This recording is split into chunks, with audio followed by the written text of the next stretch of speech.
Hello बेटा, आज हम आपके लिए एक नया वीडियो लेकर के आए हैं।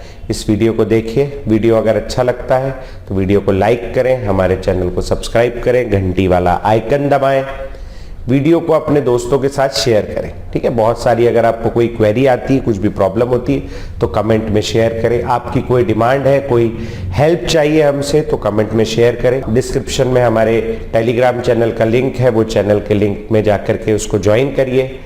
उसमें हमारा ईमेल एड्रेस है, बहुत सारी चीज़ें डिस्क्रिप्शन में दी हुई हैं, वहाँ से आप जाकर के हमसे कांटेक्ट कर सकते हैं। हमारे पास अपना एक एंड्रॉयड एप्लीकेशन है, आप एप्लीकेशन डाउनलोड करें। बहुत सारे कोर्सेज हैं, बहुत सारे फ्री कोर्सेज हैं उसमें। उन कोर्सेज को देखिए और उनका आनंद उठाइए। ठीक है, वीडियो देखिए। अगले वीडियो में मिलते हैं, तब तक के लिए नमस्कार। तो आज जो है अपन नया चैप्टर शुरू करेंगे। आज नया चैप्टर बहुत सारे आए, अभी तो कम ही है मगर ठीक है, चलो पहले से तो ज्यादा ही। नया चैप्टर शुरू करेंगे भैया। हेडिंग डालेंगे सुनहरे अक्षरों में। बहुत इंपॉर्टेंट टॉपिक है थर्मोडायनेमिक्स।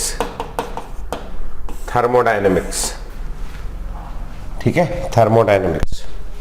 जैसे नाम सजेस्ट कर रहा है, दो टुकड़े हैं, पहला है थर्मो और दूसरा है डायनेमिक्स। थर्मो यानी क्या हो गया, हीट, और डायनेमिक्स यानी क्या हो गया, फ्लो। तो थर्मोडायनेमिक्स फिजिकल केमिस्ट्री की वो ब्रांच है या साइंस की वो ब्रांच है जो काय से डील करती है, फ्लो ऑफ हीट से, उसको कहती है ना। केमिकल थर्मोडायनेमिक्स होता है एक, आप एक फिजिक्स में भी पढ़ रहे होगे थर्मोडायनेमिक्स। एक केमिकल थर्मोडायनेमिक्स होता है जो केमिस्ट्री के रिएक्शंस में हीट के फ्लो के साथ डील करे, that is called chemical thermodynamics. ठीक है जी। सबसे पहली चीज, इसमें बहुत सारे टर्म्स हैं, आज अपन वही टर्म्स ही पढ़ते रहेंगे। तो हेडिंग डालेंगे बेटा, some terms related to thermodynamics. Thermodynamics से related terms, some terms related to thermodynamics. Thermodynamics का डेफिनेशन नहीं लिखा रहा हूं, कोई नहीं पूछेगा आपसे। कोई पूछेगा तो कुछ भी लिख देना, उलझुल अपने हिसाब से। ये सब जोड़ के और क्या है, it is a branch of this which deals with that, वो सब है नहीं। सबसे पहला टर्म लिखेंगे भैया system. System, system, part of the universe, part of the universe which is under, part of the universe which is under experimental observation, part of the universe which is under experimental observation। System का वो part जो कहाँ हो, experimental observation के अंदर। Part of the system which is under experimental observation. System कुछ भी हो सकता है। आप अगर इस मार्कर जैसी चीज के बारे में पढ़ें तो ये सिस्टम हो गया, है ना। आप इस बोतल के बारे में पढ़ें तो ये सिस्टम हो गया, है ना। आप है? हाँ बंद कर दे यार, मच्छर आएगा। 2 मिनट रुको ना भैया, दरवाजा लगाने जा रहा है, मच्छर आ रहा है बहुत। मच्छरों से, मच्छर के बारे में आप स्टडी कर रहे हो तो मच्छर आपका सिस्टम हो गया, है ना। किसी भी चीज के बारे में, आप पूरे रायपुर के बारे में पढ़ रहे हो कि रायपुर में क्या क्या होता है, कौन आता है, कौन रहता है, तो आपका सिस्टम कौन हो गया, रायपुर। इंडिया के बारे में पढ़ रहे हो तो पूरा इंडिया क्या हो गया, सिस्टम। यूनिवर्स का कोई भी हिस्सा जो किसके अंदर हो, एक्सपेरिमेंटल ऑब्जर्वेशन के अंदर हो, दैट इज कॉल्ड सिस्टम। अगला लिखेंगे भैया सराउंडिंग। सराउंडिंग, सराउंडिंग, बस ये सिस्टम लिखाया हूं बस, और ये सराउंडिंग, और उसके पहले ये थर्मोडायनेमिक्स, बस इतना ही लिखा है नहीं। तू कब आया? मैं तो अभी जस्ट आया। अभी जस्ट आया, तो ये लिखा है थर्मोडायनेमिक्स, सिस्टम क्या होता है, और सराउंडिंग अब पढ़ाने जा रहा हूं। तो सिस्टम वो हिस्सा है, it is the part of the universe which is under experimental observation. अब उसको छोड़ के बाकी का जो सारा यूनिवर्स है ना, इसको छोड़ के बाकी का जो सारा यूनिवर्स है वो क्या कहलाएगा, सराउंडिंग। तो लिखेंगे भैया all of the universe, all of the universe except the system. All of the universe except the system, उसको क्या बोलते हैं अपन लोग, सराउंडिंग बोलते हैं। All of the universe except the system. लेकिन अगर आप सोचो कि मान लो मैं एक एसिड बेस न्यूट्रलाइजेशन रिएक्शन करा रहा हूं, एसिड और बेस को आपस में मिला रहा हूं टेस्ट ट्यूब के अंदर, तो जब एसिड और बेस मिलेंगे आपस में तो क्या होगा, थोड़ी बहुत हीट निकलेगी, है ना, हीट निकलेगी थोड़ी बहुत, थोड़ी सी हीट एनर्जी निकली। इस हीट एनर्जी के निकलने से टेस्ट ट्यूब का टेम्परेचर थोड़ा सा बढ़ गया, है ना, थोड़ी गर्म हो गई टेस्ट ट्यूब। टेस्ट ट्यूब मेरे हाथ में थी, मैं जैसे मान लो मैंने हाथ में पकड़ रखी या मैंने होल्डर के थ्रू पकड़ रखी, तो होल्डर भी थोड़ा सा गर्म हो गया, मेरे को थोड़ी सी आंच आई, थोड़ा सा गर्म सा महसूस हुआ, है ना। जिस लेबोरेटरी में मैं काम कर रहा हूं उस लेबोरेटरी का टेम्परेचर थोड़ा सा बढ़ गया। मान लो इतना भयंकर जल्दी जल्दी रिएक्शन हो जाता है कि एक तो धमाका हो जाता है, जैसे लैब में होता रहता, धमाका हो गया, छोटा सा धमाका हुआ, पुट, मेरा मुंह काला हो गया, है ना। हाँ सर, मुंह काला हो गया, मेरा मुंह काला हुआ, मेरा टेम्परेचर थोड़ा सा बढ़ गया। जिस लैब में मैं काम कर रहा हूं कंप्यूटर लैब, ये केमिस्ट्री लैब में, उसका थोड़ा सा टेम्परेचर बढ़ गया। लेकिन लैब के बाहर अगर कोई रोड में गुजर रहा है उसको क्या फर्क पड़ेगा, उसको कोई फर्क नहीं, पता भी नहीं चलेगा, आवाज भी नहीं जाएगी वहां तक के। छोड़ो, मैं यहां बैठा हूं पचपेड़ी नाका के पास, मान लो यहां से मैंने बम फूटा छोटा सा, तो कोई अगर बैरन बाजार में बैठा होगा या कोई अगर जयस्तंभ चौक में बैठा होगा या कोई रेलवे स्टेशन में बैठकर ट्रेन में जा रहा होगा बिलासपुर, तो उसकी ट्रेन हिलेगी क्या, थोड़ी बहुत, कोई फर्क नहीं। पूरे यूनिवर्स की बात चल रही भैया, है ना। मतलब अगर मैं एसिड बेस न्यूट्रलाइजेशन करा रहा हूं तो मेरा सिस्टम है टेस्ट ट्यूब, तो सराउंडिंग कौन है, मैं हूं, हम लोग हैं, लैब पूरी, लैब के अड़ोस पड़ोस के मकान, पूरा रायपुर, पूरा छत्तीसगढ़, पूरा इंडिया, वर्ल्ड, है ना। चांद पे जो अमेरिका का झंडा लहरा रहा होगा वो, है नहीं, जो मंगलयान इंडिया ने भेजा, मंगलयान भी इसका सराउंडिंग है। लेकिन तुम्हें लगता है कि उन सबको कोई फर्क पड़ेगा इससे, इनके और उसके बीच में कोई इंटरेक्शन है क्या। तो ये जो डेफिनेशन दी हुई rest of the universe except the system, ये बेवकूफी भरी डेफिनेशन है, मजेदार नहीं। तो साइंटिस्टों ने बोला यार चलो दे तो दी, कोई बात नहीं दुनिया को, लेकिन ऐसे बेवकूफियां कब तक करेंगे करके। तो उन्होंने फिर सुधार किया, उन्होंने बोला सिस्टम वो जगह है जिसके बारे में पढ़ाई चल रही है, और सराउंडिंग यूनिवर्स का वो हिस्सा है जिसका सिस्टम के साथ कोई लेना देना हो, लेन देन हो, वो उसका सराउंडिंग है। अब जैसे मैं यहां एसिड बेस न्यूट्रलाइजेशन रिएक्शन करा रहा हूं, तो चंदा मामा इसके सराउंडिंग नहीं, कोई लेना देना नहीं। ज्यादा से ज्यादा सराउंडिंग क्या होगा, मेरा हाथ, जिस टेस्ट ट्यूब में मैं करा रहा हूं, मेरा हाथ, आसपास के जो और बंसन बर्नर और जो भी रखा है आसपास लेबोरेटरी का सामान, ज्यादा से ज्यादा लेबोरेटरी, उसके बाहर भी कोई फर्क नहीं पड़ने वाला। तो और करके दूसरी परिभाषा लिखेंगे, it is that part of the universe, it is that part of the universe which can interact, it is that part of the universe which can interact with the system, that part of universe which can interact with the system, ठीक, वो कहलाएगा। Next लिखेंगे boundary, boundary, boundary, boundary क्या होगी, boundary दोनों को क्या करेगी, सेपरेट करेगी। तो लिखेंगे एनीथिंग दैट सेपरेट्स, बाउंड्री में लिखेंगे anything that separates system from surrounding, anything that separates system from surrounding, it is called boundary. बस इट इज कॉल्ड मत लिखना, वो बाउंड्री है। जैसे मान लो मैं भारत के बारे में पढ़ रहा हूं, इंडिया के बारे में, है नहीं, तो ये मेरा सिस्टम कौन हो गया, इंडिया, और सराउंडिंग कौन हो गए, श्रीलंका हो गया अपना, है नहीं, इधर बांग्लादेश हो गया, म्यांमार हो गया, थोड़ा बहुत टच वच करता है नहीं, ऊपर आओ तो भूटान हो गया, चाइना हो गया, नेपाल हो गया, थोड़ा ऊपर एक वो तुर्कमेनिस्तान है कि उज्बेकिस्तान है, कुछ वो भी टच करता है ऊपर ऊपर कश्मीर साइड, है नहीं। फिर ये हो गया अपना कौन सा, चाइना हो गया, फिर ये गरीब देश पाकिस्तान हो गया, है ना। तो ये सब अपने क्या है, सराउंडिंग है ना। अब आप कभी कश्मीर में जाओ तो कश्मीर में हो लाइन ऑफ कंट्रोल, जो इंडिया और गरीबों के बीच की बाउंड्री है ना। वहां आप देखोगे, आप कभी टीवी वीवी में देखो तो आपको ऐसे नजर आएगा गोल गोल गोल गोल तार लगा हुआ है। आप जाओ तो तार को छू सकते हो, फिजिकली प्रेजेंट है तार, चाहो तो छू सकते हो, लेकिन आपको छूने नहीं देंगे, गोली पहले मार देंगे वो लोग, है ना। मगर अगर चाहे तो अपन छू सकते हैं ना, फिजिकल रियल चीज है वो, है ना। एक बार आपको ध्यान होगा जेठालाल उधर चल दिया था पाकिस्तान, नहीं देखा क्या? अरे यार ये वाला बहुत गलत है यार, पहले की पीढ़ी के बच्चे बहुत बढ़िया रहते, देखा हुआ है ना। हाँ, जेठालाल चला गया था पाकिस्तान, जेठालाल ऊंट में बैठा था, ऊंट पे बैठ के वो जा रहा था कहाँ, वहां वो गुजरात में ही हो गया था। हाँ, रन ऑफ कच्छ है गुजरात में, है ना। हाँ देखे हो ना। हाँ, तो गुजरात में रन ऑफ कच्छ है, वहां से वो बेचारा ऊंट पे बैठ के सवारी करते करते पाकिस्तान चला गया। वहां इंडिया और पाकिस्तान के बीच बाउंड्री है कि नहीं? अरे बाउंड्री तो है, लेकिन कैसी है? इमेजिनरी है। पत्थर गाड़ रखे हैं दूर दूर में, जैसे अपन बचपन में नहीं क्रिकेट खेलते थे, तो पत्थर, दो पेड़ है, बोले ये दो पेड़ के बीच में बाउंड्री है, वहां सही की बाउंड्री बनाई क्या? रस्सी खींच के? नहीं। तो बाउंड्री कैसी हो सकती? रियल हो सकती।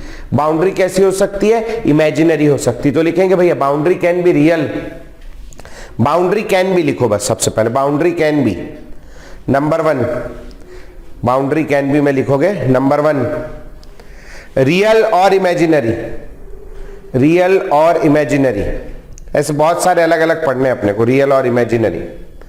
नंबर 2, अभी जो जैसे ये नेपाल है, नेपाल भी अपना एक तो पड़ोसी देश है। नेपाल में जाने के लिए क्या लगता है मालूम है? जैसे विदेश में जाने के लिए वीजा लगता है ना, नेपाल में जाने कुछ नहीं लगता, आधार कार्ड होना चाहिए।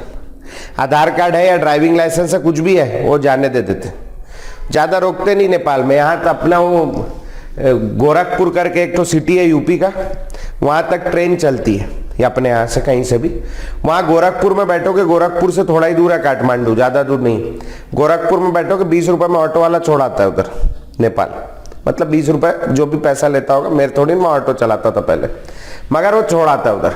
कैसा कहानी है? आना जाना लगा रहता है, नेपाली लोग आते रहते हैं, इंडियन लोग जाते रहते हैं, लगा रहता है, वहां लोग घूमने चले जाते होंगे, संडे को आओ बोले नेपाल घूम के आते हैं, तो आना जाना लगा रहता है, इंडिया नेपाल में आना जाना लगा रहता है। पाकिस्तान जाके दिखाओ आप, ना वो आपको लेंगे ना ये भेजेंगे। आप बाउंड्री पार करने जाओगे, इधर से ये भी मारेंगे, उधर से वो भी मारेंगे। समझ में आ रही बात? तो यहां इंडिया पाकिस्तान में आना जाना कंडक्शन अलाउड नहीं, इंडिया नेपाल में कंडक्शन क्या है? अलाउड है। बाउंड्री कैसी हो सकती? 2 प्रकार की, एक जिसमें हीट या चीजों का आना जाना अलाउड हो, और एक जिसमें जाना आना अलाउड नहीं हो। तो लिखेंगे नंबर 2 कंडक्टिंग और नॉन कंडक्टिंग। बाउंड्री कैन भी पहला हो गया, रियल और इमेजिनरी, दूसरा लिखेंगे कंडक्टिंग और नॉन कंडक्टिंग। हीट का आदान प्रदान मना है, कंडक्टिंग और नॉन कंडक्टिंग। बच गया साला। अगला लिखेंगे भैया, जैसे इंडिया नेपाल की बाउंड्री है, कैसी है? ओपन है, और इंडिया पाकिस्तान की बाउंड्री है, कैसी है? सील्ड है। तो लिखेंगे तीसरा ओपन और सील्ड, ओपन हो सकती है या सील्ड हो सकती है, ओपन और सील्ड। जैसे इंडिया और श्रीलंका है, इंडिया की बाउंड्री जहां तक है वहां है, श्रीलंका की बाउंड्री जहां तक है वहां तक है, फिर समुद्र है बीच में। यहाँ इंडिया श्रीलंका में कभी आप ये जमीन का विवाद नहीं सुनोगे कि वो श्रीलंका वाले इंडियन जमीन में आ गए, वो बह जाते हैं, बीच में समुद्र है नहीं? 1-2 बार कोशिश किए, बह गए, है नहीं? लेकिन आपने कई सैकड़ों बार सुन लिया होगा, चाइना जब मन करता थोड़ा सा हिस्सा 2-4 फीट अंदर कर लेता है अपने यहाँ का, फिर इंडिया वाले जाक मार्ग भगाते हैं, फिर भागता है वो, इनका आना जाना चले रहता है। ये बाउंड्री कैसी इनकी? फ्लेक्सिबल है। और इंडिया और श्रीलंका की बाउंड्री कैसी है? रिजिड है, चेंज नहीं होती।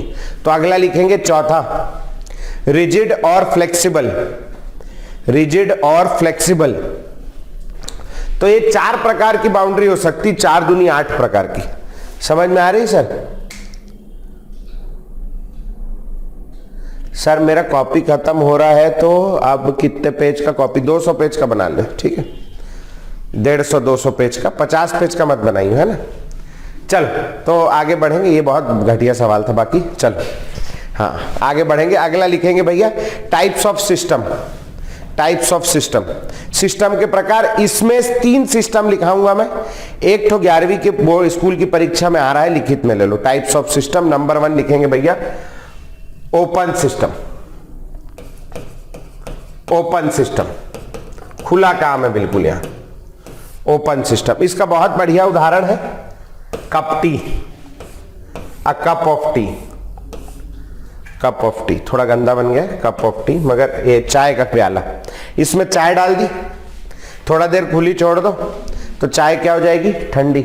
क्यों ठंडी हो गई, इसकी हीट एनर्जी क्या हुई, बाहर चले गई। आप चाहो तो इसको ऐसे उठा करके पी भी सकते हो, ये वाला नहीं, ओरिजिनल वाला पी भी सकते हो, तो उसमें चाय क्या हो गई, कम हो गई, और आप चाहो तो इसमें चाय की मात्रा और बढ़ा भी सकते हो। ये एक सिस्टम है, ऐसा सिस्टम जिसमें आप अमाउंट ऑफ मैटर ऐड भी कर सकते हो, रिमूव भी कर सकते हो। और यहां पर हीट भी जो है ये ठंडा भी हो सकता है, इसको धूप में रख दोगे, ठंडी चाय को धूप में रखाओगे तो गर्म भी हो जाएगी धूप गेन करके, है नहीं, समझ में आई बात। This is called open system. इसके ऊपर मैंने ढक्कन लगा दिया है स्टील का, होता है, मैं इमेजिन करो, लगा दिया, सील कर दिया, वेल्ड कर दिया चारों ओर से, फेविक्विक से चिपका दिया। तो अब बताओ, आप इसमें से चाय बाहर गिरेगी क्या, चाय आप अंदर डाल सकते हो क्या, नहीं, चाय कम हो सकती नहीं, बढ़ सकती नहीं, मतलब यहां मैटर का एक्सचेंज नहीं हो सकता। लेकिन ढक्कन काय का लगाया मैंने, स्टील का, और स्टील क्या है, मेटल का अलॉय है, क्या होता है, कंडक्टिंग होता है, नॉन कंडक्टिंग। कंडक्टिंग स्टील गर्म हो जाता है ना, तो क्या होगा, धीरे धीरे स्टील से ये ठंडा हो जाएगा। समझ में आ रही बात, मतलब यहां एनर्जी का आदान प्रदान पॉसिबल है। तो सबसे पहले लिखेंगे ओपन सिस्टम। तीन प्रकार का सिस्टम होता है, पहला ओपन लिखो, a system which can exchange, a system which can exchange, a system which can exchange both matter, a system which can exchange both matter as well as energy with the surrounding, matter as well as energy with the surrounding। लिखेंगे भैया example, T in an open cup, T in an open cup, open cup या cup में T, open ही होता है cup तो और क्या है। अब बताओ मेरे को, इसकी जो बाउंड्री है, ये बाउंड्री सील्ड है कि नॉन सील्ड है, नॉन सील्ड है, खुली हुई, समझ में आ रही बात। तो लिखेंगे भैया बाउंड्रीज आर, उसी में लिखो नीचे बाउंड्रीज आर, बाउंड्रीज आर, उसके नीचे लिखो नंबर 1 नॉन सील्ड, बाउंड्री कैसी, नॉन सील्ड, नॉन सील्ड है, ओपन भी बोल सकते हो, एक ही मतलब है। अब मेरे को ये बताओ, ये बाउंड्री कंडक्टिंग है कि non conducting, conducting non conducting का मतलब है इसमें से हीट आ जा सकती है, नहीं सकती, सकती, ठंडी हो जाती है ना, कप में रखो चाय तो, ऐसा है कि सुबह से रख दोगे शाम के पियोगे मस्त गर्म मिलेगी, ऐसा किस्मत कहां है अपना, 10 मिनट रखते हैं चाय ठंडी हो जाती है नहीं, क्यों, क्योंकि उसकी सारी एनर्जी कहां चले जाती, बाहर, सराउंडिंग को। तो लिखेंगे बाउंड्री यार, नंबर 1 हो गया नॉन सील्ड, दूसरा लिखेंगे conducting, conducting. Number 2 system is closed system, closed system, number 2 system is closed system. Closed system में क्या होगा, इसके ऊपर क्या कर देंगे अपन लोग, सील लगा देंगे। तो यहां पर क्या चीज का एक्सचेंज नहीं हो सकता, चाय यानी मैटर का एक्सचेंज नहीं हो सकता, लेकिन एनर्जी का एक्सचेंज हो सकता है। तो लिखेंगे भैया a system which can exchange, a system which can exchange energy, a system which can exchange energy but not matter,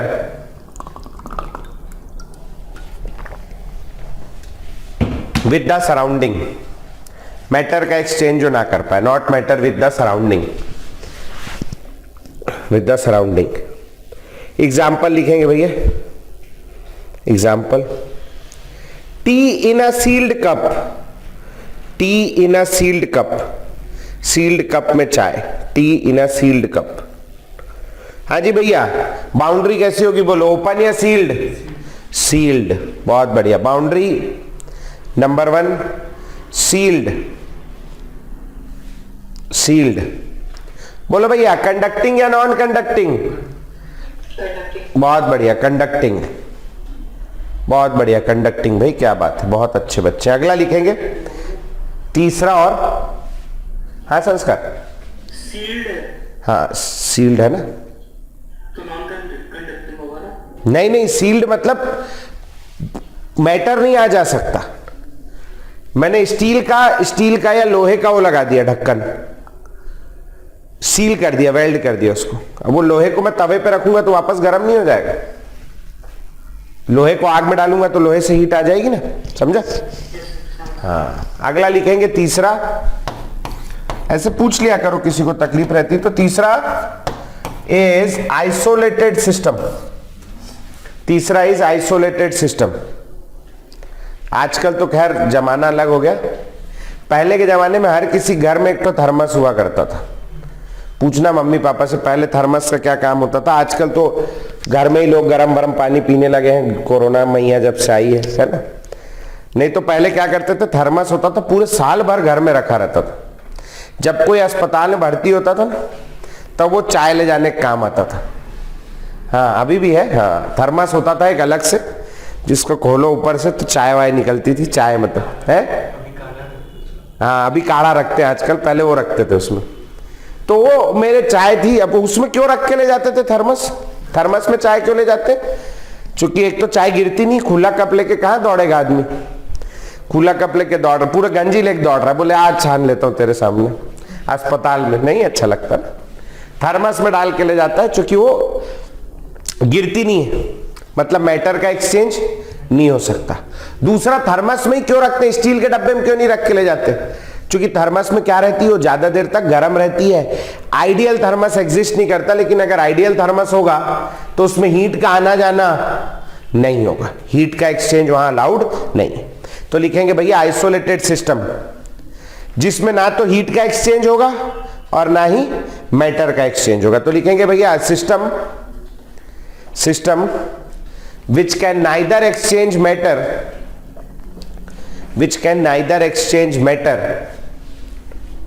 nor energy with the surrounding।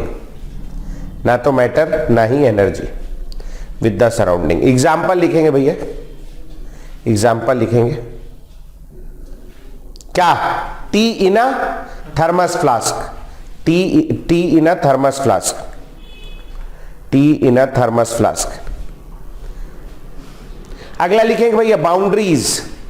बताओ कैसी होगी बाउंड्री, सील्ड या ओपन? सील्ड, बहुत बढ़िया बेटा, sealed. Conducting non conducting? Non conducting, बहुत बढ़िया अमीश, बहुत बढ़िया Anusha, non conducting, non conducting. ठीक है, समझ आ गया? चलो, तो ये हो गया भैया अपना क्या, सिस्टम और सराउंडिंग। इसमें से एक सिस्टम पे, ओपन या क्लोज्ड या आइसोलेटेड, कोई से भी सिस्टम पे तुम्हारे ऊपर सवाल बन सकता है, तो उसको ध्यान रखना। ठीक है, अगला लिखेंगे, फिजिक्स में भी चल रहा होगा वैसे। अगला लिखेंगे टाइप्स ऑफ थर्मोडायनेमिक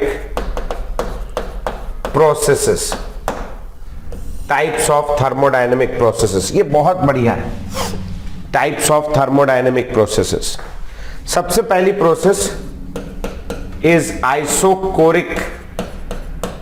आइसोकोरिक, आइसोचोरिक नहीं पढ़ेंगे इसको, केमिस्ट्री पढ़ रहे हैं, केमिस्ट्री नहीं पढ़ रहे हैं, याद रखना है ना।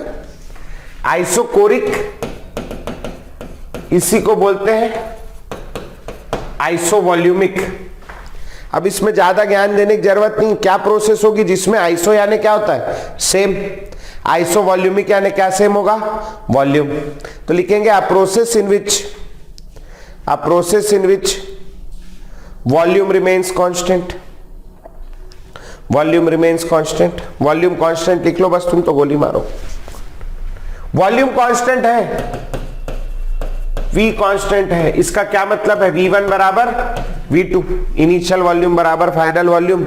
इसका मतलब डेल्टा V बराबर V2 माइनस V1 बराबर 0। तो ये वाला पॉइंट लिख लेना, डेल्टा V बराबर 0 होता है। ऊपर का भी लिखना चाहो लिख लो फटाक से, है ना। अच्छा, कौन से सिस्टम में इसको कराना पसंद करो? वॉल्यूम कांस्टेंट रखना है। 3 सिस्टम है तुम्हारे पास, कहीं भी करा लो सर, जहां मन करे आपका, हमको क्या है। है। जैसे मैंने यहां करा लिया, इसके अंदर मैंने गैस भरी ऐसे, ये गैस मेरा सिस्टम है। देखो ढक्कन खोला मैंने इसका ना, आप देख सकते हो इसके अंदर है नहीं, ये ढक्कन है इसका, मेरे हाथ में मैंने खोल दिया। बहुत बढ़िया बेटा मीश, बहुत बढ़िया अदिति है। हाँ एक मिनट, अभी देखो अगर मैंने गैस डाली इसमें तो गैस तो क्या होगी, बाहर निकल जाएगी, तो गैस का वॉल्यूम क्या होगा, चेंज हो जाएगा। सेम वॉल्यूम रहेगा क्या, नहीं। तो यहां सिस्टम कैसा होना चाहिए, जिसमें ढक्कन लगाओ, खुला नहीं होना चाहिए।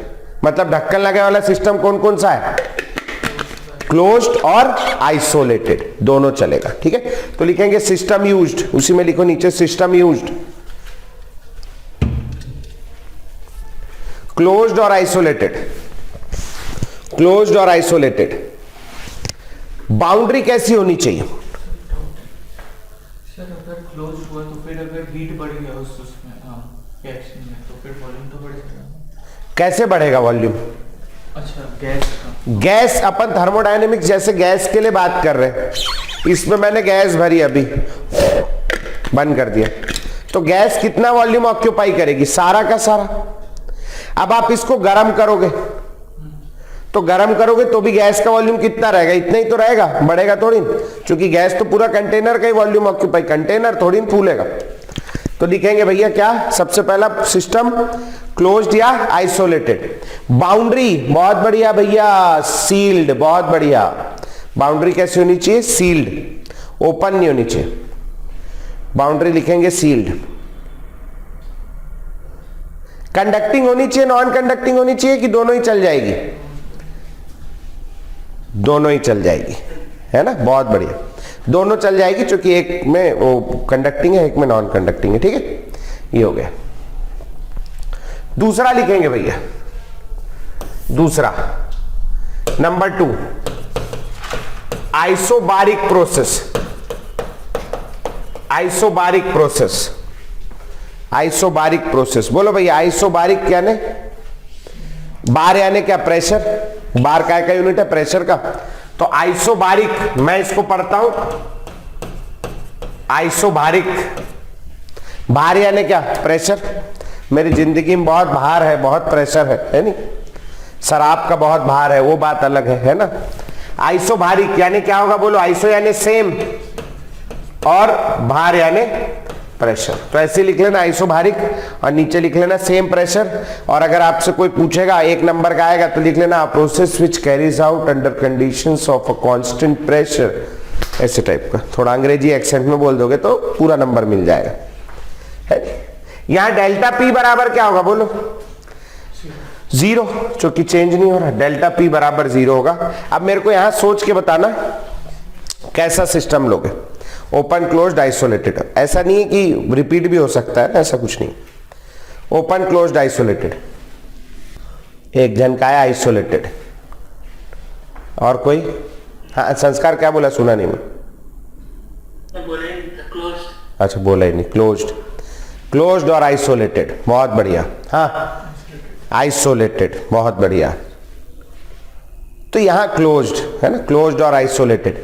सारी जनता जो है, बस अब बस हो गया, बस बहुत समझ गया मैं, ज्यादातर लोग को लग रहा है क्लोज्ड और आइसोलेटेड। ये मोस्ट कॉमन रॉन्ग आंसर है। अब क्यों मोस्ट कॉमन रॉन्ग आंसर है, हर बच्चा ऐसे ही सोचता है। इमेजिन करो दिवाली में पटाखे फोड़े होंगे सबने, और वो पटाखों में वो भी किया होगा दिवाली में ना, दिवाली के समय ज्यादातर लोगों के घर में पेंट वेंट होता है, तो पेंट के डब्बे आते हैं, है ना, सब साले वही हो, है नहीं, पेंट के, हम भी वही करते थे, पेंट के डब्बे आते हैं। तो वो जो बम होता नहीं, थोड़ा सा मजबूत वाला बम जो होता है, सुतली बम, उसके ऊपर सुतली बम जला करके पेंट का डब्बा उल्टा रख देते हैं। कभी करके देखना, आ रही दिवाली, क्या होता है उससे, डब्बा जो है भाई साहब रॉकेट बन जाता है ना। चंद्रयान 3 रहता है, वही सीधा चंदा मामा से जाके टकरा है, बड़ा मजा आता है, किया होगा सबने। क्यों ऐसा होता है, क्योंकि पटाखे के फूटने से, एक्सप्लोजन से, हाँ हाँ किया है ना, लड़के लोगों ने तो जरूर किया होगा, लड़कियों को भी थोड़ा बहुत आइडिया होगा, देखा होगा भाई भाई अड़ोसी पड़ोसी को, है ना। लड़के लोग को बड़ा मजा आता है करने में, पता नहीं क्यों, हम लोग भी करते थे खूब, रोड में खूब किया है ना। कांच के बोतल में नहीं, वो तो फूट जाएगा रे। है बहुत मजा आता है, तो क्यों, तो इधर उधर की वो जाएगा ना, पूरा चोट लग सकती है। वो जो आता है ना बिजली को, तो सूख जाते हैं ना फोड़ने के बाद। अच्छा ऐसा क्या? हाँ नहीं वो कभी नहीं किया, मैं इतना भी तुम्हारे जितना भी गया गुजरा नहीं हूँ। कांच की बोतल झाले लगभग गया तो खूब मारेंगे घर वाले, वो ठीक है, फट वो उचकता है नीचे आता है, देखो बड़ा मजा आता है। हाँ तो वो बात चल रही थी, मैं क्या बोल रहा था, वो ऊपर चला जाता है, एकदम से ऊपर जाता है। क्यों ऊपर जाता है? क्योंकि वहां नीचे क्या बन जाता है, फटाका फूटता है तो एक्सप्लोजन होता है, और एक्सप्लोजन से क्या बनता है, नीचे अंदर उसके प्रेशर, और प्रेशर बनने से क्या होता है, वो ऊपर। कब तक ऊपर जाता है? जब तक, अब तो फिजिक्स पढ़ने वाले बच्चे जानने लगे ग्रेविटी, और वो उसका जो वो है बराबर नहीं हो जाता, फिर रुक जाएगा, फिर नीचे गिरेगा, है नहीं, होता भी वैसा। लेकिन सोचो डब्बे को अपन उल्टा रखते है ना, डब्बे को मैंने सीधा रख दिया, ऐसा सीधा, समझ रहे हो, मतलब जैसे उल्टा रखते हो, सीधा रख दिया। अब डब्बा जाएगा क्या ऊपर? अब नहीं जाएगा। क्यों नहीं जाएगा? क्योंकि उस पर प्रेशर बढ़ा ही नहीं, वहीं का वहीं रह गया। प्रेशर कुकर खाना जल्दी बनाता है। क्यों बनाता है? क्योंकि उसके अंदर, कभी देखना प्रेशर कुकर ठंडा नहीं हुआ हो ना, चावल हो ठंडा नहीं हुआ, कभी खोलने जाओ, पहली बात तो खुलता नहीं, बहुत टाइट होता है, और जैसे कभी खुल भी जाएगा ना सर, बूम से हल्का सा फेंकाता है। क्यों? क्योंकि उसके अंदर क्या है, प्रेशर। घर वाले क्या बोलते हैं, इसकी सीटी उठा दे बेटा, सीटी ऐसे मम्मी करती होगी, सीटी उठा दे। सीटी उठाने से क्या होता है, उसका प्रेशर सारा रिलीज हो जाता है। सीटी उठाते ही वो क्या बन गया है, ओपन सिस्टम। क्योंकि ऊपर छेद है उसमें, देखना छोटा सा ढक्कन में, ओपन सिस्टम बन गया। सीटी लगाते ही, सीटी वेट डालते ही, विसल लगाते ही वो क्या बन गया, क्लोज्ड सिस्टम। तो जैसे ही वो ओपन सिस्टम बना, आप उसको आसानी से खोल लेते हो। उसमें प्रेशर बढ़ा, क्या प्रेशर क्या है उसमें, कांस्टेंट।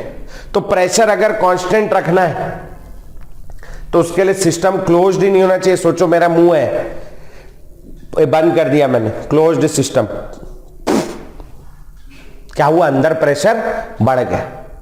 खोल दूं मैं, फूकूं, अंदर प्रेशर नहीं बढ़ा, प्रेशर क्या है, कांस्टेंट।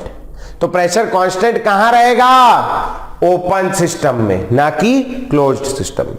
क्लोज्ड सिस्टम में अंदर अगर कुछ होता है, आप कैसा है कि उसको ऐसे ये खाली भर के रख दिया, अबे अंदर कुछ कराओगे ना। अब मान लो अंदर आप एक रिएक्शन करा रहे हो, अमोनिया को तोड़ रहे हो N2+3H2 में, तो जैसे जैसे अमोनिया टूटेगी गैस बन रही है, और जब गैस बनेगी तो अंदर का प्रेशर क्या होगा, बढ़ने लगेगा। पेट में गैस बनती, प्रेशर बढ़ने लगेगा। मैंने क्या किया, इसको खोल दिया, और मैंने जैसे ही इसको खोला तो जो एक्स्ट्रा गैस बनी वो कहां जाने लगेगी, बाहर। वॉल्यूम बढ़ जाएगा लेकिन प्रेशर क्या रहेगा, कांस्टेंट। समझ में आई बात? अभी इसके ऊपर कितना प्रेशर लग रहा है, अभी उसके ऊपर प्रेशर लग रहा है 1 atm का। प्रेशर कितना लग रहा है, 1 atm, एटमॉस्फेरिक प्रेशर। और गैस बनेगी, बाहर फैल जाएगी। कब तक फैलेगी, जब तक उस पर प्रेशर कितना लगेगा, 1 atm। तो शुरू में भी प्रेशर 1 atm था और बाद में भी क्या रहेगा, 1 atm। कैसे सिस्टम में काम होगा, ओपन सिस्टम, क्योंकि जैसे ही आपने क्लोज किया, करके देखो मुंह, प्रेशर बढ़ गया ना। तो लिखना भैया, system open, system open, open. Boundary कैसी लगेगी तुम्हें, आइसोलेटेड सिस्टम में प्रेशर कैसे बढ़ जाएगा। एक थर्मस फ्लास्क खरीद के लाओ, ठीक है, थर्मस फ्लास्क के अंदर जलाओ एक सुतली बम, डाल के ढक्कन बंद कर दो। सुतली बम फूटेगा कि नहीं फूटेगा, फूटेगा, ऑक्सीजन है अंदर, फूटेगा तो क्या करेगा, गैस प्रोड्यूस करे, धुआं निकलेगा ना, और धुआं से क्या होगा, प्रेशर बढ़ जाएगा। अबे सिस्टम के अंदर कुछ डालोगे ना, थर्मस फ्लास्क के अंदर कुछ डालोगे तब तो सिस्टम बनेगा। वो किसी चीज के, खाली थर्मस फ्लास्क के बारे में पढ़ोगे क्या, नहीं पढ़ोगे ना। तो कुछ रिएक्शन कराओगे, जो रिएक्शन कराओगे अगर गैस बनी तो प्रेशर बढ़ जाएगा, गैस यूज हुई तो प्रेशर कम हो जाएगा। तो दोनों चीजें संभव है उसमें, ठीक। चलो, तो सिस्टम लिखेंगे ओपन सिस्टम, बाउंड्री लिखेंगे कैसी, नॉन सील्ड, बाउंड्री लिखेंगे नॉन सील्ड। और कंडक्टिंग हो चाहे नॉन कंडक्टिंग हो, मेरे को उससे मतलब नहीं, नॉन सील्ड होनी चाहिए। और अगर नॉन सील्ड है तो कंडक्टिंग ही होगी वैसे, हाँ ये बात भी सही है। तो नॉन सील्ड और कंडक्टिंग भी लिख लो, न खुली है तो कंडक्टिंग होगी, आना जाना चलेगा उसमें। तीसरा लिखेंगे भैया, ये बढ़िया एग्जांपल है। तीसरा लिखेंगे isothermal process. Isothermal process, isothermal यानी क्या होगा भैया, टेम्परेचर कांस्टेंट, टेम्परेचर कांस्टेंट। ठीक, बोलो भैया डेल्टा टी बराबर 0। अब सोचो सिस्टम इसका, temperature constant, sir isolated system. ये भी बहुत कॉमन रॉन्ग आंसर है। क्यों? मैंने इसके अंदर अभी मैंने एक फटाका डाल दिया, फटाके के फूटने से पहले टेम्परेचर कम है, 25 डिग्री मान लेते हैं। फटाका फूटा, क्या रिलीज हुई, एनर्जी, एनर्जी या हीट रिलीज हुई, हीट रिलीज होगी, अंदर का टेम्परेचर क्या होगा, बढ़ जाएगा। क्यों बढ़ जाएगा? क्योंकि ये तो महंगा वाला है, सेलो का है, बड़ी कंपनी है, थर्मस फ्लास्क है। ये देख लो थर्मस फ्लास्क है, तो इसमें से हीट बाहर नहीं जाएगी, और अगर बाहर नहीं जाएगी तो हीट जो अंदर प्रोड्यूस हुई वो अंदर के अंदर हमेशा बनी रहेगी। अब एक छोटा सा देखना और एग्जांपल दिखा रहा हूं। एक ले लो, ये स्टील का, घर में गंजी वंजी होता है ना, ये स्टील वेसल है, स्टील वेसल। अब बताओ गंजी कैसा है, कंडक्टिंग है नॉन कंडक्टिंग है? ये तो कंडक्टिंग है ना। इसको एक और बड़ी गंज में डाल दिया, यहां अंदर मैंने भर दिया, यहां भर दिया आइस, आइस, आइस भर दिया, आइस बाथ सुना होगा आपने, केमिस्ट्री में यूज करते हैं आइस बाथ। आइस में भर दिया, टेम्परेचर कितना होगा, 0 डिग्री। कितना टेम्परेचर हो गया, 0 डिग्री। तो ये 0 डिग्री पर आइस है, ये कंडक्टिंग है। गंज क्या होगी बोलो, ठंडी हो जाएगी ना, फ्रिज में रखते हो ठंडी हो जाती ना, दूध रखते हो तो कैसी होगी, ठंडी होगी। अंदर का टेम्परेचर कैसा है, 0 डिग्री। तो T1 बराबर हो गया 0 डिग्री, T1 बराबर हो गया 0 डिग्री। अब इसमें मैंने गरम गरम दूध डाल दिया, गरम गरम दूध डाल दिया, क्या होगा बोलो, थोड़ा सा गरम होगा, लेकिन आइस है तो धीरे धीरे क्या होगा, आइस पिघलने लगेगी, ठंडा होने लगेगा। एक समय आएगा जब क्या हो जाएगा, बिल्कुल 0 डिग्री, बर्फ दूध ठंडा हो जाएगा। वो फाइनल टेम्परेचर है, कितना है बोलो, फाइनल टेम्परेचर 0 डिग्री। ठीक, T1 भी 0 था, T2 भी 0 है। प्रोसेस कैसी है, आइसोथर्मल। अब जरा सोचो, मैंने ये डाल दिया होता इस आइस बाथ में, ये क्या है, ये थर्मस फ्लास्क है। इसके अंदर का टेम्परेचर अभी कितना है, नॉर्मल टेम्परेचर 20-25 डिग्री होगा। इसको मैंने बर्फ में डाल दिया, इसका टेम्परेचर कितना रहेगा, 20-25 ही रहेगा। इसके बाद मैंने खोल के इसमें दूध डाल दिया, कुछ प्रोसेस कराई मैंने, अब दूध डाला तो कुछ प्रोसेस हुई, और अब इसका टेम्परेचर कितना हो गया, दूध के टेम्परेचर के बराबर 40-50-60 डिग्री। टेम्परेचर क्या हुआ, बढ़ गया। लेकिन अगर ये कंडक्टिंग होता तो क्या होता, जितनी एक्स्ट्रा हीट इसमें प्रोड्यूस हुई वो सारी हीट कहां चले जाती, बाहर, और बाहर चले जाती। इमेजिन करो ये कंडक्टिंग है, इसके अंदर एक रिएक्शन हुआ जिसमें हीट प्रोड्यूस हुई, हीट प्रोड्यूस हुई तो जो एक्स्ट्रा हीट इसमें प्रोड्यूस हुई है सारी कहां चले जाती, बाहर, और इसका टेम्परेचर क्या रहता, वही कांस्टेंट बना रहता। इसलिए मेरे को सिस्टम कैसा चाहिए यहां पर बोलो, जिसकी वॉल्स कैसी हो, कंडक्टिंग, ताकि जो प्रोसेस होगी अंदर अगर कुछ, तो उस प्रोसेस के होने के बाद जो एक्स्ट्रा हीट प्रोड्यूस हुई है वो एक्स्ट्रा हीट कहां चली जाए, बाहर चली जाए, सिंक में चली जाए, सराउंडिंग में फैल जाए। मान लो इसमें कोई ठंडा काम हो रहा है जिससे इसके अंदर की एनर्जी कम हो जा रही है, इसका टेम्परेचर कम हो गया, तो मैं क्या चाहता हूं, बाहर से हीट आ जाए ताकि इसका टेम्परेचर वापस बढ़ जाए। अगर ये बॉल नॉन कंडक्टिंग होगी तो आना जाना हो पाएगा क्या, नहीं। समझ में आई बात? तो लिखेंगे सिस्टम में ओपन और क्लोज्ड, ओपन और क्लोज्ड। अब बाउंड्री कैसी चाहिए मेरे को, कंडक्टिंग, लिखेंगे बाउंड्री कंडक्टिंग। बाउंड्री से मतलब है मेरा बाउंड्री कंडक्टिंग। अगला लिखेंगे भैया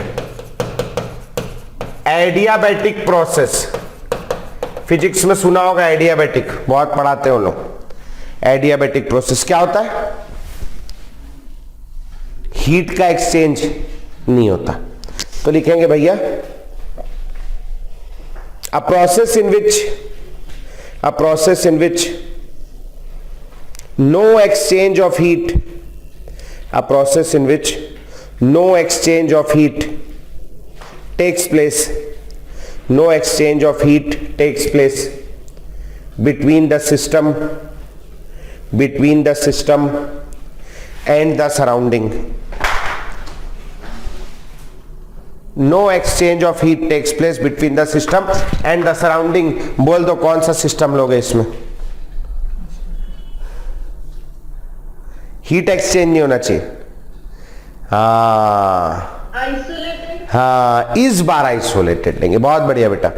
तो लिखेंगे फाइनली, आप बहुत देर से आइसोलेटेड के पीछे पड़े थे, आखिर उसका नंबर आ गया, इसका भी नंबर आ गया, ये भी गया।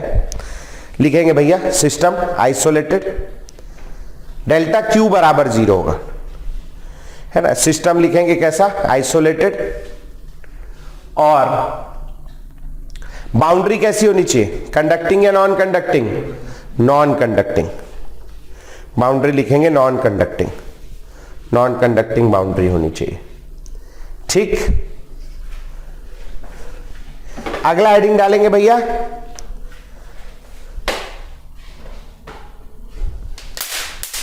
Cyclic process. अगला हेडिंग डालेंगे cyclic process. Cyclic process, cyclic process, cyclic process क्या होगा? साइक्लिक प्रोसेस जिधर से शुरू हुई उधर पे ही खत्म होगी। लिखेंगे भैया initial stage is equal to final stage, बस, या initial state is equal to final state. Initial state is equal to final state, बस। बाकी तो आप आएगा तो लिख लोगे ना, इसके आगे पीछे सेंटेंस जोड़ के। यार इतने तो बड़े हो ही गए हो। गाय का ऐसे, दिवाली का, मेरे मालूम है एक बार पॉल्यूशन का ऐसे आया था। पॉल्यूशन में आता है ना ऐसे स्कूल में, 10वीं में था, पता नहीं कौन सी क्लास में मैं। हाँ पता नहीं, अब हमारे जमाने में वैसे ही आता था, हम सीजी बोर्ड से पढ़े हुए ना, तो वैसे ही आता था। भाई साहब मैं 8 पेज का ऐसे लिख के आया था, बहुत बुरी बात है पॉल्यूशन। 15 में 15 नंबर पाया था, 15 में 15। ऐसे में 15 में 15 नंबर मिलना बड़ी बात। मैडम पागल हो गई थी पढ़ते पढ़ते, बोले इतना जानकारी पॉल्यूशन के बारे में। साइंस के स्टूडेंट तो जानते ही पॉल्यूशन के बारे में बहुत। वो तो मेरा बस नहीं चला, नहीं तो मैं नीनो फल नीनो भी लिख देता है नहीं, बस पता नहीं और क्या क्या लिख देता। खैर, तो वैसा कहानी क्या बता रहा था मैं, पता नहीं। आगे हेडिंग डालेंगे भैया है साइक्लिक प्रोसेस, बस वो initial stage is equal to final stage लिख लेना, बाकी कुछ आएगा तो और कुछ नहीं पूछने वाला। अगला लिखेंगे भैया thermodynamic properties. Thermodynamic properties, thermodynamic. एक मेरा दोस्त है, इंजीनियरिंग का एग्जाम कल परसों बात चल रही थी, वो मिला था तो इंजीनियरिंग में बोले यार एक बार पेपर आया, इतना थ्योरी पेपर, पूरा थ्योरिटिकल सब्जेक्ट था, उसको समझ में ही नहीं आया क्या लिखूं। दूसरी प्रॉब्लम है वो हिंदी मीडियम का था, तो उसको इंग्लिश और नहीं आती थी। बेचारा बहुत परेशान हुआ, बोले कैसे करूं कैसे करूं। फाइनली उसने अपना एडमिट कार्ड उठाया और एडमिट कार्ड के पीछे 8 पॉइंट लिखे थे, 8-10 पॉइंट। उसने पहले तो क्वेश्चन लिखा, फिर आंसर में भी एक बार और क्वेश्चन लिखा, और फिर जो एडमिट कार्ड के पीछे 8 पॉइंट दिए थे वो लिख दिए। और भाई साहब मानेंगे नहीं, 80 में से 55 नंबर लाके पास हुआ वो, है ना। तो ऐसा भी होता है। थर्मोडायनेमिक प्रॉपर्टी में सबसे पहली प्रॉपर्टी लिखेंगे extensive properties. Extensive properties, extensive property. मेरा वजन तुम्हारे वजन से, इंसेंस स्टिक आता है रिफ्लेक्स नाम का, हाँ यार वो है अपने पास, मगर आलस ही है, जलाएगा कौन, चूंकि वो बाहर रखा है, लाना पड़ेगा ना यहाँ तक। तो हम लोग 2 लोग बैठते हैं यहाँ, एक भाई मेरा पड़ोसी और एक मैं, हम लोग ऐसे ही चला लेते हैं काम। हाँ, तो लिखेंगे भैया एक्सटेंसिव प्रॉपर्टी। किसका वजन ज्यादा है? मेरा। क्यों ज्यादा है? क्योंकि मेरे पास ये अमाउंट ऑफ मैटर, अभी तुमने इतना ही देखा है, बहुत सारा है मेरे पास, ज्यादा है। किसका वॉल्यूम ज्यादा है? मेरा वॉल्यूम ज्यादा है। क्यों? क्योंकि मेरे पास अमाउंट ऑफ मैटर ज्यादा है नहीं? और जैसे वजन से और क्या चीज हो सकता है जो ज्यादा हो? मेरा टोटल हीट कंटेंट, बॉडी का टोटल एनर्जी, चूंकि मेरे पास कार्बोहाइड्रेट, फैट, प्रोटीन तो कम ही होगा, फैट ज्यादा है, तो वो ज्यादा है मेरे पास, तो मेरा जो टोटल एनर्जी है शरीर का वो क्या है? ज्यादा है नहीं? कोई दुबला पतला मरियल सा मास्टर हो या मरियल सा आदमी हो बिल्कुल, तो उसके अंदर बॉडी में उतना एनर्जी नहीं। क्यों नहीं है? क्योंकि उसके पास अमाउंट ऑफ मैटर क्या है? कम। तो बहुत सारी ऐसी प्रॉपर्टी होती है जो अमाउंट ऑफ मैटर पे डिपेंड करती है, that is called extensive property. जैसे मास हो गया, है ना, वेट, मास वेट एक ही चीज हो गया, वॉल्यूम हो गया, ऐसी चीजें। अब ग्लास का रिफ्रैक्टिव इंडेक्स, वो पढ़ा है कि ग्लास का रिफ्रैक्टिव इंडेक्स सुना है? कितना होता है? चल भाई 1.5 होता है। ग्लास का रिफ्रैक्टिव इंडेक्स कितना होता है? 1.5, है ना? पढ़ा होगा ना, ये कभी तो पढ़ा होगा। कितने बड़े ग्लास का? कितना भी बड़ा ग्लास हो उसमें क्या है, चाहे इतना सा हो चाहे उतना, अमाउंट ऑफ मैटर पे डिपेंड कर रहा है क्या? नहीं। वाटर का बॉइलिंग पॉइंट कितना? 100 डिग्री। कितने वाटर का? सब वाटर का, दुनिया भर का, समुद्र भर का पानी 100 डिग्री में ले जाओगे, सब एक साथ उबल जाएगा। समझ में आ रही बात? तो ये अमाउंट ऑफ मैटर पे डिपेंड कर रहा है क्या? नहीं कर रहा है। आइस का मेल्टिंग पॉइंट 0 डिग्री। अब वो आपके फ्रिज से बाहर निकाल के पिघले, चाहे एंटार्क्टिका में पिघले, कहीं भी पिघले, कितने में पिघलेगी? 0 डिग्री में। तो अमाउंट ऑफ मैटर पे डिपेंड कर रही क्या? नहीं कर रही। तो बहुत सारी ऐसी प्रॉपर्टी है जो अमाउंट ऑफ मैटर पे डिपेंड करती है। मेरी बॉडी की टेम्परेचर 37 डिग्री, तुम्हारी बॉडी की टेम्परेचर, खैर वो बायोलॉजी है मगर फिर भी समझाने की बात बोल रहा हूं, समझ में आ रही बात? तो अमाउंट ऑफ मैटर पे डिपेंड नहीं कर रही। तो लिखेंगे एक्सटेंसिव में, the properties of a system, the properties of a system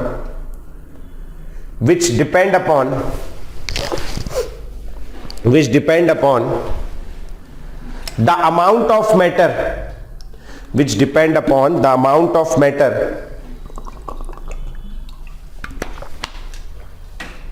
in the system, which depend upon the amount of matter in the system, system में जो अमाउंट ऑफ मैटर है उस पर डिपेंड करे, amount of matter in the system. Example लिखेंगे भैया, क्या हो गया बोलो? वेट या मास। केमिस्ट्री बहुत बोला सब्जेक्ट है, या मास और वेट सेम होता है। दूसरा लिखेंगे वॉल्यूम। हाँ बेटा। सर मेरे को थोड़ा डिस्टर्बेंस हो गया था सर, तो sir amount of matter in the system के बाद और कुछ लिखा है क्या? नहीं, उसके बाद एग्जाम्पल लिखाने जा रहा हूं मैं।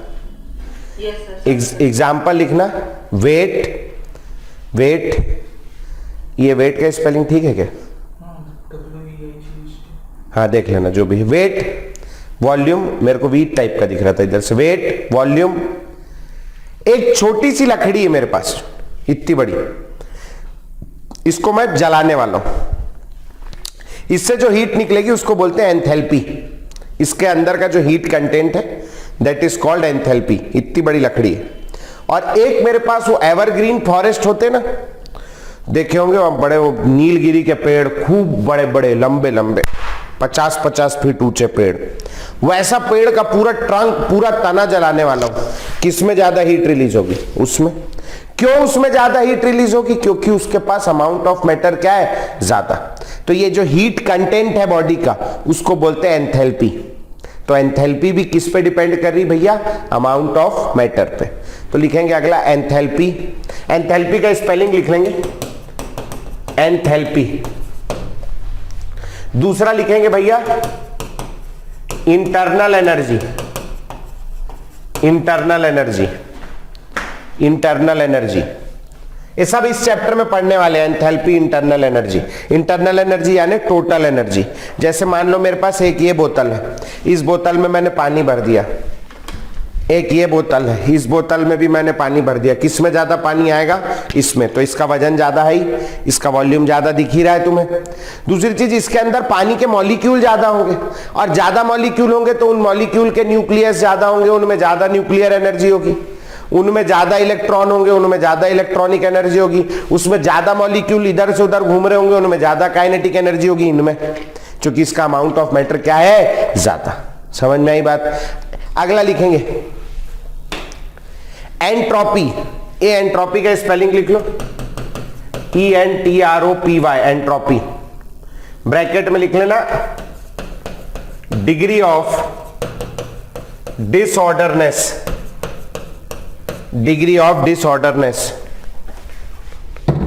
डिसऑर्डरनेस जैसे तुम्हारे घर में एक तो अलमारी होगी जिसमें तुम अपना कॉपी किताब जमाते होगे, संडे वनडे कभी मौका पड़ा तो ऐसे फेंक देते हो क्या कमरे में घुस? कैसे वैसे है? वैसे नहीं करते हो ना, कहीं रखते होगी, जगह होगी, तो तुमने ऐसी बना रखी होगी, बोले फिजिक्स की कॉपी इस तरफ, केमिस्ट्री कॉपी इधर, मैथ्स की इधर, बायो की इधर, NCERT यहां रख देता हूं, रेफरेंस बुक यहां, रफ कॉपी यहां, है ना, ऐसे फिजिकल एजुकेशन की कॉपी उधर, है ना।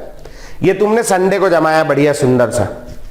अगले हफ्ते होए तक के क्या हो रहा, फिजिक्स वाली कॉपी केमिस्ट्री वाली कॉपी के अंदर घुसी हुई है, मैथ्स की बुक बायो वाली कॉपी के साथ रखी, मतलब दोनों वहां शर्म लड़ रहे हैं दोनों, समझ रहे हो? फिजिकल एजुकेशन सबसे सामने रखा है जिसका कोई काम नहीं है, तो सब क्या हो गया है, ये ऑर्डर हो गया, डिसऑर्डर हो गया, डिसऑर्डर हो गया, तो डिसऑर्डरनेस हो गया। अब सोचो तुम्हारे पास एक छोटी सी अलमारी जिसमें 2-3 तो खंड है, एक सेंट्रल लाइब्रेरी है रायपुर में, कोई बहुत बड़ी लाइब्रेरी, उसके पास कितना किताब है, बहुत किताब है, उसके यहां डिसऑर्डरनेस होगा तो क्या होगा, भयंकर हो जाए, पागल हो जाएंगे वो लोग। तो वहां चूंकि अमाउंट ऑफ मैटर ज्यादा है, वहां डिसऑर्डरनेस क्या होगी, ज्यादा, और जितनी डिसऑर्डरनेस वहां कोई जमा करने आया तो वहीं रखते तो जाते हैं, रात में जमाते हैं आराम से, तो उनके एनी टाइम तुम्हारी अलमारी से तो डिसऑर्डरनेस ज्यादा ही रहती है। ठीक है, समझ में आ रही बात? क्यों? क्योंकि उनके पास अमाउंट ऑफ मैटर क्या है, ज्यादा। समझ में आई? तो वो ही है एंट्रोपी, डिसऑर्डरनेस। ठीक, कहां ज्यादा होगी, जिसके पास अमाउंट ऑफ मैटर क्या है, ज्यादा। दूसरा लिखेंगे Gibbs free energy, Gibbs free energy. आज पहली बार नाम सुन रहे हो यार, बहुत सता रहा है यार मच्छर। गिब्स फ्री एनर्जी, ये भी एक प्रकार की भक भक भक भक भक भक, ये भी एक प्रकार की एनर्जी है। तो अपन थर्मोडायनेमिक्स इस चैप्टर में ये 4 चीजों पढ़ने वाले, और ये चारों के चारों कैसी प्रॉपर्टी है, एक्सटेंसिव प्रॉपर्टी है, ये याद रखना। चारों के चारों कैसी है, एक्सटेंसिव प्रॉपर्टी। ठीक है, नोट करेंगे। एक और चीज मेरे को ध्यान आ रही है, अगर आपको ध्यान हो, that is called heat capacity. कोई बता सकता है हीट कैपेसिटी क्या होती? Heat capacity, it is the amount of heat required to raise the temperature of a body by 1 degree centigrade, इसी बोलते हैं heat capacity. It is the amount of heat required to raise the temperature of a body by 1 degree centigrade। मेरे पास इतना पानी है, पूरा भरा हुआ है, और इतना पानी है, बोलो किसका टेम्परेचर 1 डिग्री गर्म करने में ज्यादा एनर्जी लगेगी मेरे को? इसका। क्यों? क्योंकि इसके पास अमाउंट ऑफ मैटर क्या है, जाता है। पूरा मेरे को समुद्र भर का पानी गर्म करना है, अपने गैस में कर लूंगा क्या मैं? नहीं कर पाऊंगा ना, बहुत एनर्जी चाहिए 1 डिग्री टेम्परेचर बढ़ाने के लिए। लेकिन छोटा सा चम्मच में करना है, चम्मच में रखो तुरंत गर्म हो जाता है, बड़ी कढ़ाई रखो देर लगता है। तो हीट कैपेसिटी ये हो गया। दूसरा हेडिंग डालेंगे भैया, एक्सटेंसिव प्रॉपर्टी के बाद इंटेंसिव प्रॉपर्टीज, एक्सटेंसिव प्रॉपर्टीज के बाद इंटेंसिव प्रॉपर्टीज, इंटेंसिव प्रॉपर्टीज लिखेंगे भैया। Intensive property, intensive property, intensive property में लिखेंगे क्या होगी, जो डिपेंड नहीं करेगी, उल्टी है। तो लिखेंगे भैया properties of a system, properties of a system which are properties of a system which are independent, which are independent, independent, independent जरूर लिखना शब्द, independent, इसी से याद करने वाले अपन, independent of the amount of matter, independent of the amount of matter present in the system, independent of the amount of matter present in the system। Example देखो भैया, इंटेंसिव प्रॉपर्टी कैसी होती है, इंडिपेंडेंट। इंटेंसिव और independent, याद रखना भैया, ठीक है, यहां कंफ्यूज हो जाता है बच्चा। एग्जाम्पल बताओ भाई क्या होगा? Melting point, boiling point, refractive index लिखें भैया, melting point, boiling point, refractive index, refractive index.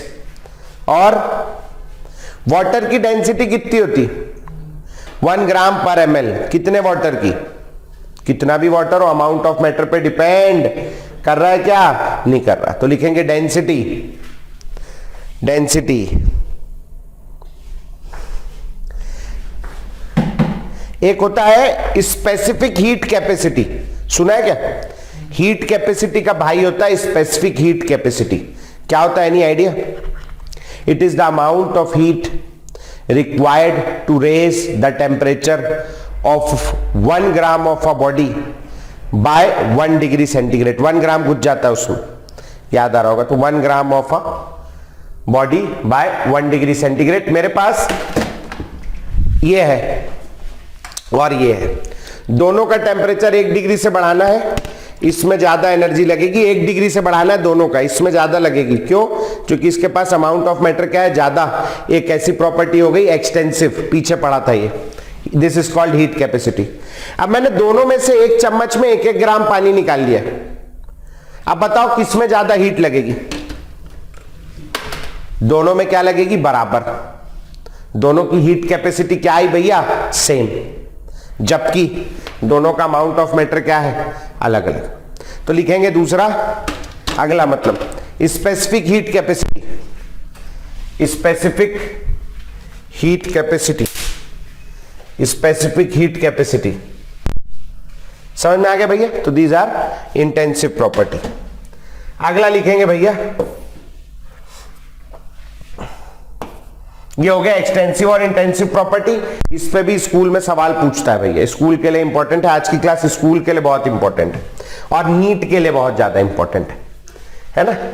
अगला लिखेंगे भैया, अगला हेडिंग डालेंगे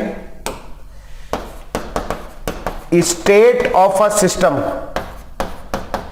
स्टेट ऑफ अ सिस्टम, और इसी को बोलते हैं state variables, state of a system, और क्या कहेंगे? State variables. मैंने आपको बोला इमेजिन अ टीचर, सवाल आता है ना, इमेजिन अ गैस, ऐसे नहीं आता सवाल। मैंने आपको बोला इमेजिन अ टीचर, इतना बोल के मैं रुक गया। अब आपको टीचर इमेजिन करना है, तो हो सकता है कि कोई बालक हो, उसने अपनी नर्सरी क्लास में था तो जो मैडम पढ़ाती थी उसको इमेजिन कर लिया हो, है ना। कोई ऐसा हो सकता है जिसने अपने पीटी टीचर को इमेजिन कर लिया हो। कोई ऐसा हो सकता है जो फीस वाली मैडम है उसे इमेजिन कर लिया हो, जो फीस लेती है स्कूल में, वो भी होगी ना कोई, है ना। हमारे यहाँ तो उनको भी मिस मैडम बोलना पड़ता था, वो पढ़ाती नहीं थी जबकि। तो वो हो गई। किसी ने इंग्लिश वाली मैडम, जैसे वो पिक्चर देखी मैं हूं ना, नहीं देखी तुमने? तो आधी तो पिक्चर नहीं देखी, बहुत तकलीफ है तुम्हारे साथ। शाहरुख खान की पिक्चर थी, सुष्मिता सेन भी थी उसमें। तो सुष्मिता सेन उसकी टीचर बनी थी। अब सोचो किसी की टीचर सुष्मिता सेन हो। सुष्मिता सेन मिस वर्ल्ड रह चुकी किसी जमाने में, मिस यूनिवर्स रह चुकी। भाई बता रहा, मैं तो ज्यादा जानता नहीं। पहचान की है क्या? नहीं पहचान की, वेस्ट बंगाल की। तो सुष्मिता सेन जिसकी टीचर हो, वो तो उसी को इमेजिन करेगा। और मैंने तुम्हें बोल के देखा इमेजिन अ टीचर, मैं ये सोच रहा हूं तुम मुझे इमेजिन करोगे, मेरे को इमेजिन नहीं कर रहा है। सब अलग अलग इमेजिन कर रहे हैं। चूंकि गलती मेरी है, मैंने सिस्टम के बारे में या टीचर के बारे में कुछ भी हिंट नहीं दिया तुम्हें। अब मैं तुम्हें हिंट देता, इमेजिन अ टीचर जिसका पेट थोड़ा बड़ा है ना। इमेजिन अ टीचर जिसकी अंग्रेजी थोड़ी कमजोर है। इमेजिन अ टीचर जब देखो तब फीस मांगते रहता है ना। इमेजिन अ टीचर केमिस्ट्री पढ़ाता है। तो ऐसे में तुम मेरे ही पकड़ते, यही है बोले, यही है, इसी को पकड़ो। मैंने तुम्हें अपनी कुछ प्रॉपर्टीज बताई जिससे तुम मेरे को इमेजिन कर पाए। मैंने तुम्हें बोल दिया इमेजिन अ गैस। अब आप इमेजिन गैस इमेजिन कर रहे हो। कोई आदमी इमेजिन कर रहा है बिल्कुल ठंड के दिनों में सुबह सुबह चलने वाली ठंडी हवाएं। एक इमेजिन कर रहा है गर्मी के दिनों में चलने वाले लू के थपेड़े। तो बोलो यहां काम बन पाएगा क्या? तो मेरे को कुछ ऐसी प्रॉपर्टी बनानी पड़ेगी, बतानी पड़ेगी। जैसे imagine a gas, having a temperature 55 degree centigrade, तो आपको समझ में आएगा 55 डिग्री सेंटीग्रेड यानी कैसी गैस है, गर्मा गर्म गैस है। मैंने आपको बोला imagine a gas having a temperature 5 degree centigrade, तो आप क्या समझोगे कैसी गैस है, ठंडी ठंडी गैस है। मैंने बोला imagine a gas having a pressure of 2 atm, तो 2 atm आप सोचोगे ठंडी ठंडी हवाएं चल रही हैं। मैंने बोला imagine a gas having a pressure of 200 atm, तो आप उड़ जाओगे, आपको लगेगा तूफान आया फानी करके। 200 atm बहुत तेज आएगी ना गैस। तो यही सारी प्रॉपर्टीज जिससे आप सिस्टम के बारे में इमेजिन कर पाओ, सिस्टम को डिफाइन कर पाओ, ये प्रॉपर्टी क्या कहलाती, state of a system, system की अवस्था या स्टेट वेरिएबल जिसके चेंज होने से। अब मैंने बोला imagine a gas having a temperature 5 degree और मैंने फिर बोल दिया imagine a gas having a temperature 55 degree, तो क्या हुआ, एकदम से जज्बात बदल गए, है नहीं? समझ में आ रही बात? तो ऐसे में पूरा का पूरा सिस्टम ही क्या होगा, चेंज हो जाएगा। ठीक, तो लिखेंगे भैया properties of a system, properties of a system such as temperature, properties of a system such as temperature, pressure, volume, number of moles, etc., which define the state of a system, which define the state of the system, and by changing these properties, and by changing these properties,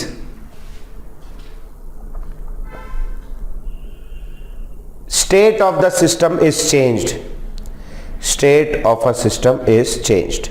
समझ में आ रही बात? इनसे क्या हो, system की अवस्था ही बदल जाए।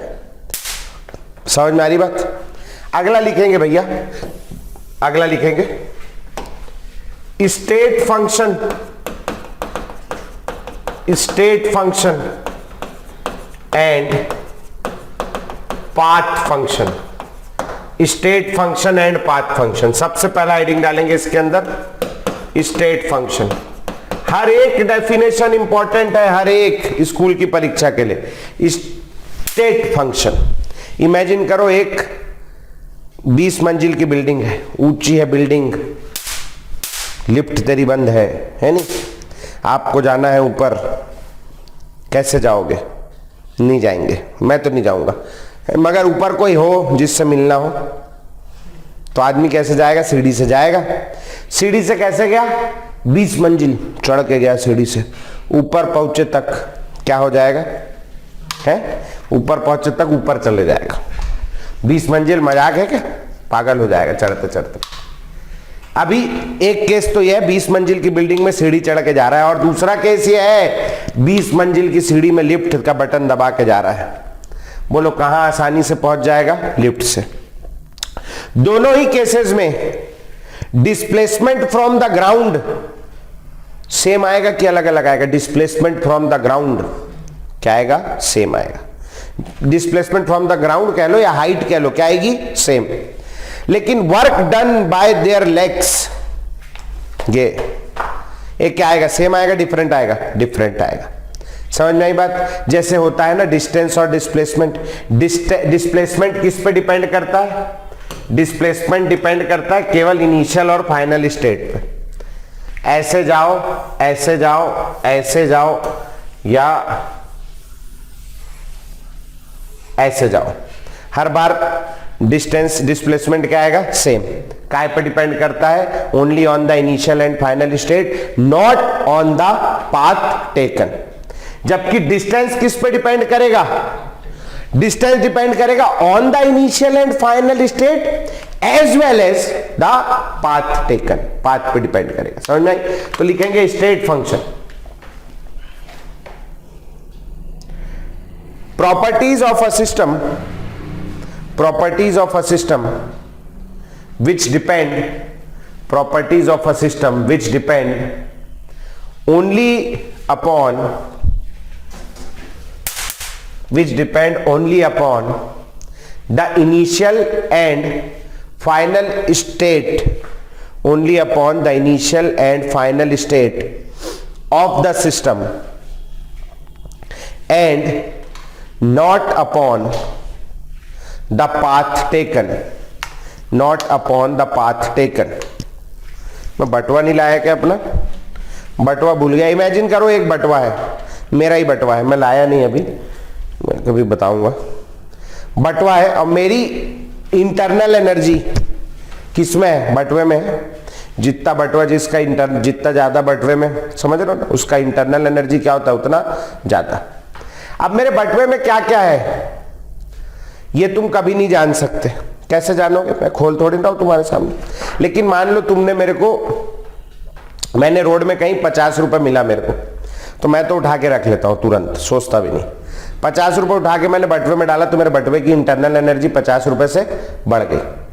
50 रुपए मेरे को मिला तो मेरी इंटरनल एनर्जी बढ़ गई। 50 रुपए तुमने मुझे दिया तो भी मेरी इंटरनल एनर्जी क्या हुई?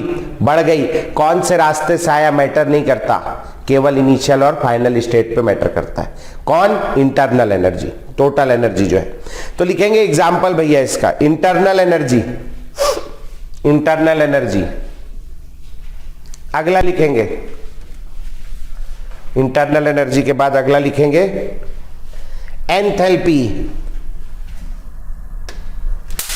अगला लिखेंगे एंथैल्पी के बाद एंट्रोपी, ENTROPY, एंट्रोपी। और अगला लिखेंगे भैया Gibbs free energy, Gibbs free energy. इस चैप्टर में जो 4 चीजें पढ़नी है, चारों की चारों क्या है? स्टेट फंक्शन है। केवल किस पे डिपेंड करती हैं? इनिशियल और final state of the system पे, पाथ पे डिपेंड नहीं करती। अगला लिखेंगे पाथ फंक्शन। पाथ फंक्शन क्या होगा? पाथ फंक्शन ऐसी प्रॉपर्टी जो इनिशियल और फाइनल स्टेट के साथ साथ और काय पे डिपेंड करे? पाथ टेकन में। तो लिखेंगे properties of the system which depend upon the initial, which depend upon the initial and final state of the system as well as